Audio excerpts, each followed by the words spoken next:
La cohabitation avec le castor en milieu forestier, c'est pas toujours facile. Aujourd'hui, on rencontre un propriétaire qui a expérimenté plein de méthodes pour réussir à cohabiter avec le castor sur son boisé sans que ça nuise à sa forêt. Bonjour Daniel! Allô? Peux-tu nous parler un petit peu de ta propriété? Oui, ça ici, moi j'ai acheté ça en 2002, cette terre-là. C'est dans le but de plus m'amuser puis aussi travailler. Mais c'est ça, c'est grand pas mal, mais en tout cas, j'en ai grand pour m'amuser. Puis justement, il y a des castors, il y a un peu toutes sortes d'affaires. C'est combien d'hectares? Oui, il y a 59 hectares. Une partie d'environ 4-5, même c'est 7 hectares en marécage. Puis j'ai une petite érablière de 1000 en taille. Mais les castors m'ont fait m'amuser aussi beaucoup. Oui, les castors, c'est ça. là, je pense que c'est un peu le but de votre visite. Là. Ça Exactement. Fait que, on va voir là, que j'ai eu des gros barrages qui se sont détruits. Puis j'avais un barrage, entre autres, qui avait 500 pieds de long dans le ruisseau de la Rivière-Noire, là, en bas. Là. Puis par rapport à ta forêt, le castor, c'est où est-ce qu'il fait ses activités? C'est-tu plus... ça doit être dans le bas du lot? Oui, c'est plus dans le bas. Puis dans le bas, ça ne nuisait pas à grand-chose parce que quand j'ai acheté, c'était déjà inondé. Ça fait que j'ai jamais perdu d'arbres dans le bas de la terre, là, aussi qui est le 8 hectares en marécage. Mais à un moment donné, il y avait eu une grosse orage, puis le barrage a ouvert. Puis là, à ce moment-là, les castors n'avaient plus grand-chose à manger. Ça fait qu'ils n'ont pas réparé le barrage. À ce moment-là, ils ont monté dans les petits ruisseaux qui se rendaient au marécage. Puis là, ils m'ont fait des barrages. Là, ils ont commencé à me nuire un petit peu. OK. Mais je me suis fait aider par Mathieu Vérabussière, en tout cas, là, le groupement forestier, qui m'ont fait, fait des arrangements pour pas que ça inonde ma forêt. En tout cas, je pense que le système, c'est le système Morancy. Là. À 4 endroits, c'était fourni par le groupement forestier, ça ne me coûtait rien. Puis là, bien, ça a arrêté d'inonder mes arbres. Ça l'a pas trop brisé, que je trouve quand même. Là. Le secteur que c'est un fossé qui avait déjà été creusé probablement dans le temps du ministère de l'Agriculture, que je crois. OK. Les castors m'avaient fait 4 barrages là-dessus. Ça fait que ça, on les avait organisés pour pas que ça me noie. Là. OK. Que ça noie la plantation autour. Ouais, Là. il y avait cette plantation. Il ne pouvait pas briser grand-chose parce que c'était de l'épinette. OK. Mais quand même, là, il inondait, puis là, ça en faisait mourir quelques-unes qui étaient proches. Puis après ça, plus haut, bien là, à force de barrer puis de barrer dans le ruisseau, à un moment donné, là, ils m'ont inondé une cèdrière. Ils devaient être affamés pour abattre des cèdres, selon moi, là, parce que ça tombe pas dans le cèdre. C'est pas leur nourriture préférée. Je pense pas, Non. en tout cas. Mais en tout cas, moi, ils avaient tout coupé des petites branches, mangé des petites branches. Puis les corps d'arbres, j'ai tout ramassé. En tout cas, avec ça, j'ai fait beaucoup de choses. Là. Entre autres, une clôture de perche, entre autres... une garde de ma galerie chez nous. Puis là, bien, il m'en reste du bois pour faire une watch à chevreuil. Ils avaient déjà fait le plus gros de la job pour toi, eux C'est autres. ça. C'est Ça. Ils ont travaillé pour moi. J'estime qu'ils travaillent pour moi. bon. C'est bon. Ouais, je m'amuse avec ça, ces castors-là. Donc, ça, c'est ton plan d'aménagement qui a été fait par le groupement forestier. C'est ça. Nous autres, on est où sur cette carte-là? Dans mes arbres fruitiers qui sont dans ça. OK. Fait que nous autres, on est environ ici. Là. OK. Puis là, bien, j'imagine que c'est là-dedans que le castor était le plus actif. C'est ça. Ça, c'est la Rivière-Noire. Les castors, au début, quand j'ai acheté la terre, il y avait damé ici. Là. OK. Ça fait qu'il y avait damé à la largeur de ça. Puis là, par après, ça l'a défoncé. Mais il y avait aussi damé ici, direct dans la clôture de la terre. Puis c'est ça. Quand ça l'a lâché, en 2006, à l'automne 2006, il y a eu une grosse orage, puis le barrage a défoncé, puis il n'y avait plus rien à manger dans ce secteur-là. Ça fait que là, ils ont monté. Moi, j'ai un petit ruisseau qui descend de la terre au complet. On voit plus dans ce coin-ci. Oui. Il descend. On voit ici que ça a été creusé parce qu'il est tout droit, le ruisseau. Oui, ça a été fait. Ça a été creusé par l'homme, mettons, là, avant moi. Là. Puis là, le ruisseau descend, puis il suit le bord du chemin. Puis il arrive ici. Là, fait que là, les castors, c'est là-dedans qu'ils avaient remonté. Oui. Ils avaient remonté là-dedans. Et aussi qu'ils ont damé beaucoup, c'est ici. Okay. Ici, ils m'avaient fait 4 barrages qu'on a contrôlés avec le système Morancy. Là. Puis ici, c'est encore une espèce de marécage, tout ça. Là. Oui, probablement à cause de leur activité au castor. Oui. Mais C'était initialement, déjà- là, si on recule de peut-être de 25-30 ans, là, ça devait être vraiment un marécage, tout ça. OK. Vu que ça a été creusé par l'homme, bien là, ça reste un terrain marécageux quand même. OK. Puis là, bien, les quatrièmes barrages, ils devaient être peut-être ici.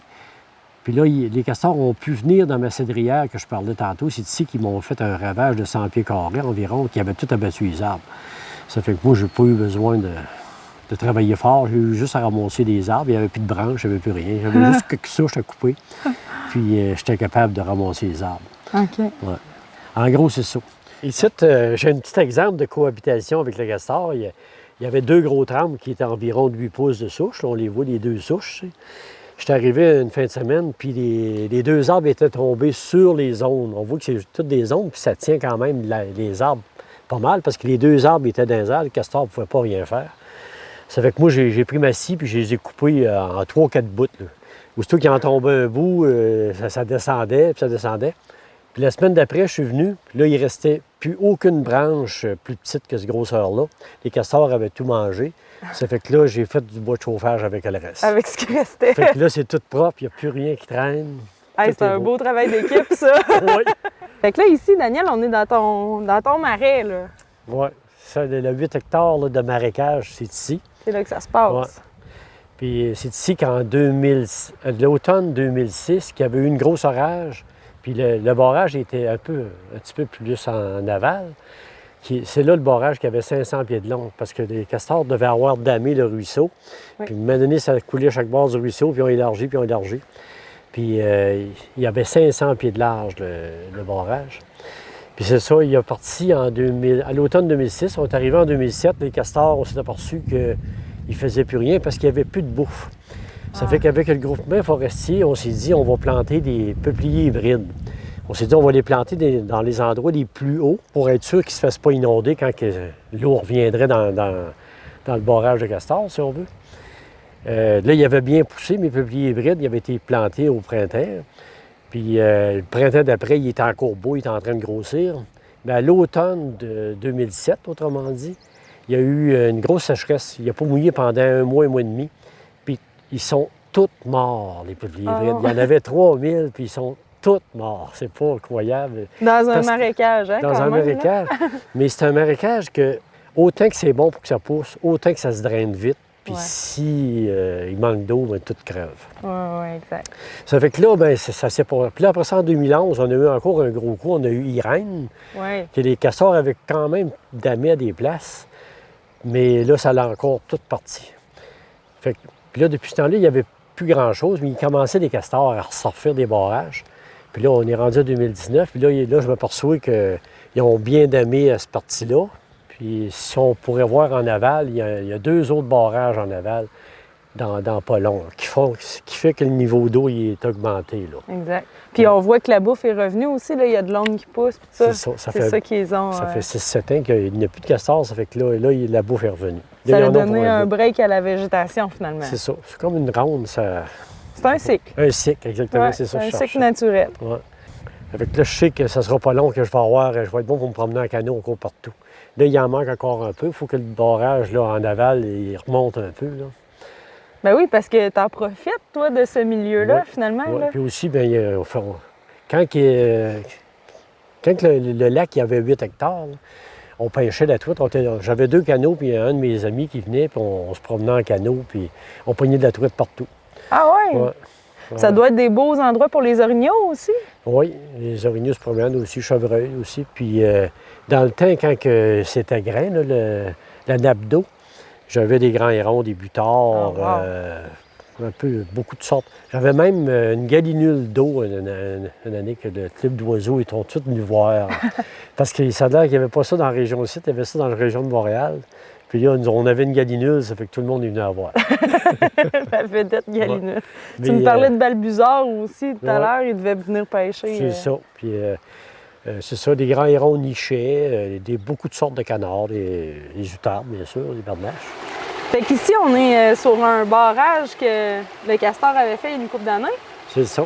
Les castors, ils ont fait le barrage ici après que mon gros marais ait été défoncé à cause d'une grosse orage. Puis là, il n'y avait plus rien à bouffer. Ça fait qu'ils ont remonté dans dans mon petit ruisseau qui fait la longueur de ma terre. OK. Puis si le ruisseau avait été creusé par l'homme, moi, j'ai pas connu ça, mais celui-là avant moi, il avait creusé un fossé avec une pelle sûrement parce que le canal est bien droit. Oui. Puis les castors ont monté dedans, puis là, ils ont damé à 4 endroits sur ce petit canal-là, sur une distance d'environ, je dirais, 12 à 1500 pieds, mettons, aux alentours de 4 à 500 mètres, mettons. Toi, tu devais être content quand tu as vu ça, là, en plein cœur de ta plantation. Ouais. Qu'est-ce que tu as fait en Là, premier? je me suis dit, ouais, ça va sûrement faire mourir mes arbres, vu que l'eau monte. Mais là, au début, bien là, je venais le plus souvent possible, puis je défaisais un petit peu le barrage pour pas que l'eau monte trop À la haut. main, là? À la main. Les C'est- castors venaient au moi, puis ils me tapaient à la queue de temps en temps. Puis là, toutes les fois, je venais en enlever, je faisais un canal, je baissais le niveau d'un pied. Mais c'était à refaire. À un moment donné, je me suis dit, on va y aller tous les jours. Puis c'est toutes les nuits, il rebâtissait. Ils sont plus vaillants que nous autres. Ça fait que là, je me suis aperçu que c'était pas la solution. Non. Mais là, j'avais m'étais informé au groupement forestier, parce que je fais partie du groupement forestier. Puis ils m'ont informé que je pouvais me servir, qu'ils viendraient m'aider même à installer la méthode Morancy, qui appelle ça un cube Morancy. Puis ils m'ont aidé à l'installer à 4 endroits. OK. Ça fait que l'eau a toujours resté au même niveau. Là, il est baissé un petit peu le niveau parce que le barrage est brisé. Là, les castors sont partis. Ils Là. sont repartis, Parce on qu'il y a l'a plus de vu, bouffe, Ils là. sont redescendus, Ils sont redescendus dans en le bas. dans le marécage. Puis le temps qu'ils ont resté ici, ça n'a presque pas fait mourir d'arbres vu qu'on a contrôlé le niveau. Puis on les a pas tués. Ils pouvaient vivre l'hiver même parce qu'on a contrôlé le niveau à une certaine hauteur que ça leur prenait pour survivre l'hiver. Puis si on remarque, il n'y a pas beaucoup d'arbres Qui ont été de noyés. mort Là. par Il y en a l'inondation. 3-4, c'est pas si pire, Juste là. quelques-uns en montant. Puis ils ont servi aux castors un bout de temps. Puis maintenant, bien, les castors sont partis. Puis tout le monde est heureux. Ouais, est-ce qu'il a fallu que tu entretiennes cette installation-là? Le temps que ça a duré, que les castors ont eu le temps de manger, ça a duré 5-6 ans. J'ai pas eu à faire aucun entretien. Ah, c'est bon. Mais là, s'il y a encore des castors, là, Là, il faudrait y là, la redonner un peu cage est d'amour. brisée, le cube est brisé.